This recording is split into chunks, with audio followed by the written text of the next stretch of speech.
భూమిపై గొప్ప యోధుడు జన్మించాడు, దేవవ్రతుడు. అతను పరాక్రమంలో, జ్ఞానంలో, ధర్మంలో అందరికన్నా ముందుండేవాడు. కాని ఒక సమస్య. రాజు శాంతను మరో వివాహం చేసుకోదలచాడు, సత్యవతితో.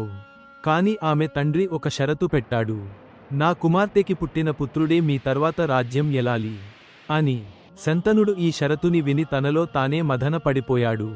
ఇది చూసిన దేవవ్రతుడు తన తండ్రి వివాహం జరుగుటకు ఒక నిర్ణయానికి వచ్చాడు. ప్రజల సమక్షంలో, రాజసభ మధ్యలో, ధర్మం కోసం, తండ్రి ప్రేమ కోసం దేవవ్రతుడు తన చేతిని ఆకాశం వైపు చాపి ఒక శాశ్వత ప్రతిజ్ఞ చేశాడు. ఇది కేవలం ప్రతిజ్ఞ కాదు, ఇది ఒక యుగానికి వెలిగిన శాంతి దీపం. నేను ఎప్పటికీ పెళ్లి చేసుకోను, నా తండ్రి కోసం రాజ్యాన్ని వదులుకుంటాను అని. ఆ మాటలతో ఆకాశం విరిగినట్లయింది. దేవతలు సంభ్రమించారు. గంధర్వులు తమ వీణలతో స్వరమిస్తూ వేదాలు గానం చేశారు.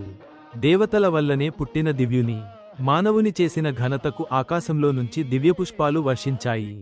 ఒక ధైర్యమైన, మానవతామూర్తి, భయంకరమైన ప్రతిజ్ఞ చేసిన యోధుడుడైన దేవవ్రతుడు. అలా అయిపోయాడు భీష్ముడు. తండ్రికి చేసిన ప్రతిజ్ఞతో భవిష్యత్ ధర్మయుద్ధానికి బలమైన శిలగా నిలిచిపోయాడు. భీష్ముడి పేరు దేవతలే ఇచ్చారు. ప్రతిజ్ఞ చేసిన ఆ మహాపురుషునికి శాశ్వత గౌరవం దక్కింది. ఇది దేవవ్రతుడి నుంచి భీష్ముడిగా మారిన యుగక్షణం.